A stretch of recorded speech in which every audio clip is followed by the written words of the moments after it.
ඔයාලා චක්කවර්ති සියනාද සූත්‍රය අහන්න ඉදිරියට එන භයානක ලෝකේ අම්මා අප්පා අඳුරන්නේ තමන් ආදරය කරන කෙනාගේම බෙල්ල කපන්න තරම් වෛර එනවා මිනිස්සුන්ට. තාත්තගේ ඔළුවට උදුළු බන්දෙන් ගහන්න, පොල්ලෙන් ගහන්න තරම්. තමන්ගේ අම්මව තමන්ගේ අතින් මැරෙන තරම් වෛරයක්. තමන්ගේ දරුවෝ තමන්ම නසන තරම් වෛරයක්.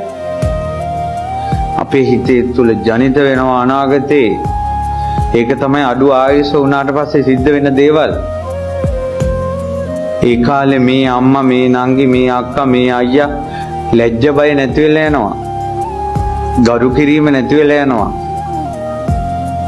සිත්සේ සිතුමතේ ජීවිත ගත කරනවා. ඒ මෙච්චර බනහලත් අපිට අපිව පාලනය කරගන්න අමාරු නම් රාගයේ ඉදිරියේ, ද්වේෂයේ ඉදිරියේ, මෝහයේ ඉදිරියේ බන ඇහෙන්නේ නැති ලෝකේ කොච්චර අමාරු වෙයිද? මහණෙනි, කුසල් කියන වචනේත් ලෝකෙන් අතුරුදහන් වෙනවා. කුසල් කිරීම ගැන කවර කතාවද? එහෙම භයානක සංසාරයක අපි යන්නේ. දැන් මට කියන්න, ඔයාලට මම බන කියනවා ගෙවල් වලට ආසාවෙන් ඉන්න එපා, දරුවන්ට ආසාවෙන් ඉන්න එපා, 60 70 ගණන් වල පෙට්ටගම් වල චීත්ත තවම තියාගෙන මුන්දලා ඉන්නවා, ඔය අතාරින්නෙත් නැහැ කියලා අපි බනට කියනවා. ඕ වගේම උපදී කියලා අපි කියනවා. කියන්නේ හිත වැඩිපුර ගැවසීමත් එක්ක හිත උඩට වැඩෙන්නේ නැහැ. උපක්ලේශ වලින් කිලිටි වෙනවා, එතනම උපදිනවා. දැන් මට කියන්න, මැරිච්ච කෙනෙක් ගව ගාලක ඉපදුනොත්, කියන්නේ හරකෙක් වෙලා ඉපදෙනවා මිනිස්සේ. එතකොට හරකගේ හිතේ හැම වෙලාවෙම තියෙන චේතනා සංස්කාර තියෙන ගවපට්ටියට අදාළව. එයා කැමති මනුස්ස ගෑනු ළමයිට නෙවෙයි, අර ගව ගාලෙම ඉන්න දෙනකට තමයි එයා ආසා. එයා කැමති මනුස්ස ලෝකේ කැම් බීම් වලට නෙවෙයි, වල් වලටයි එයා ආසා. එයා මනුස්ස ලෝකේ තට්ටු දෙකේ ගෙවල් වලට නෙවෙයි එයා ආසා, ගාලටයි එයා ආසා.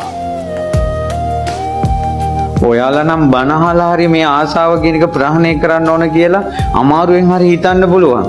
ගවයා ඒක හිතන්නේ නැහනේ. මට කියන්න, ගවයෙක් වෙලා ඉපදුනොත් ඊළඟ ජීවිතේ බර සුගතියටද දුගතියටද? බල්ලෙක් වෙලා ඉපදුනාට පස්සේ එයාගේ ජීවිතේ බර ඊළඟ ජීවිතේ සුගතියටද දුගතියටද? දැන් හිතන්නකෝ.